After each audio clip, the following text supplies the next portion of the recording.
Interviewing Michael LaRosa, the former press secretary for First Lady Dr. Jill breakfast tacos Biden, CNN's Brian Stelter turned heads by asking the Democrat operative whether or not the revelations about Hunter Biden's laptop might in fact prevent the president, Joe Biden, from seeking re-election. Now, LaRosa scoffed at the idea, but Stelter was emphatic that it was a real problem and not just a right-wing media story. That's interesting, given that a month before Joe's election to the presidency, that same Brian Stelter said, and I quote, "For all we know, these emails were made up. Or maybe some are real and some are fakes. We don't know.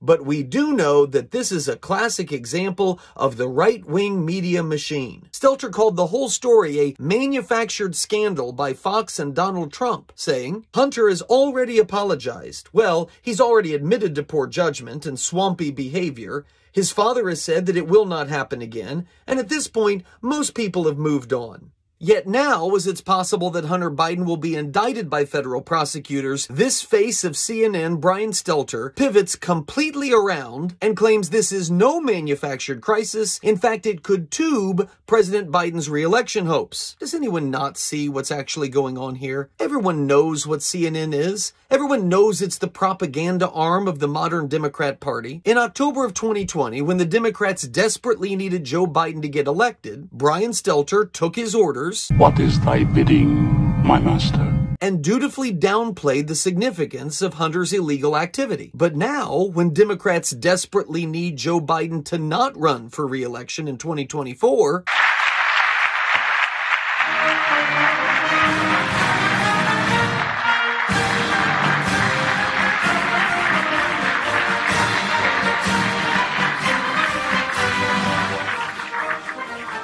Brian Stelter is again taking his orders. What do you want from me? And dutifully calling attention to the significance of Hunter Biden's illegal activity. This isn't objectivity. This isn't journalism.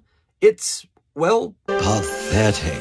Last week, it was reported that CNN's new president, Chris Licht, was begging Republican lawmakers to come back onto his network. He was promising them that he was working hard to change CNN's notorious reputation for left-wing bias. Now, many on the right aren't buying it. It's a trap! Remember, after all, where this Chris Licht came from. Our own Chris Licht, right over there at that podium, is leaving this show to take over CNN. I trained the next president of CNN. But hey, people can change, right?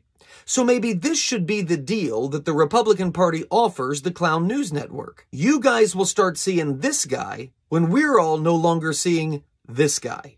Do we have a deal?